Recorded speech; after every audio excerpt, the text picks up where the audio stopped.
একটা জঙ্গলে একটি ছেলে আর একটি বাঘ রইতো। হঠাৎ করে কোন দিক থেকে একটি লড়কি এসে বলে তাকে, তুমি এখানে কি করছো, তুমি আমার সাথে চলে এসো। তখন সেই ছেলেটি বলে, না, আমি তোমার সাথে যেতে পারবো না, কারণ আমি এখানেই থাকি।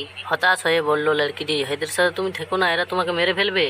তৎক্ষণাৎ হঠাৎ করে সাপ রেগে গিয়ে বলল, না, তুমি এরকম কথা বলতে পারো না, ওরা আমার ছোটবেলার বন্ধু, আমি ওদের সাথেই খেলি এবং ওদের সাথেই থাকি। তুমি বেশি বাড়াবাড়ি কথা বলবে না। সাপ রেগে গিয়ে বলল, আচ্ছা, তোমাকে দেখাচ্ছি মজা। তুমি কি ভাবো আমাদের থেকে ওদের ওদের ওকে চিনে নেবে?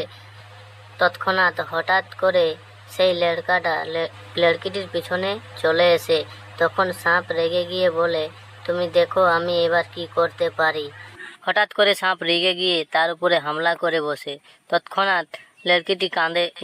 তারা দুজনায় হঠাৎ হঠাৎ কাঁদতে লাগে। তারপরে কাঁদতে কাঁদতে তারা ভগবানকে ডেকে ফেলে, ভগবান, আমাদেরকে একটু হেল্প করো, এরা আমাদেরকে মেরে ফেলবে। তৎক্ষণাৎ হঠাৎ করে একটি চমৎকার আলো দেখতে পায় তারা দুজনে, এবং সাপও হঠাৎ করে অবাক হয়ে যায় যে এটি কিসের আলো হতে পারে। তারা দুজন বলছে এটি সাপেরই আলো হতে পারে। যখন সাপ বলে, না, এটি আমার আলো নয়, তোমরা ভুল বুঝছো আমাকে। তখন সে লড়কিটি বলে, না, এটি তোমারই আলো। সাপ বলে, না, এটা আমার নয়। সঙ্গে সঙ্গে তারা দুলোক এগিয়ে এসে দেখে সাপ তো অবাক হয়ে যায় ডরে।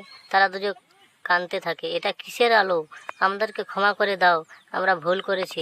সঙ্গে সঙ্গে বনের রাজা বলল, তোমরা এখান থেকে চলে যাও। তৎক্ষণাৎ তারা চলে যেতে লাগলো এবং তারা অনেক দূরে চলে যাওয়ার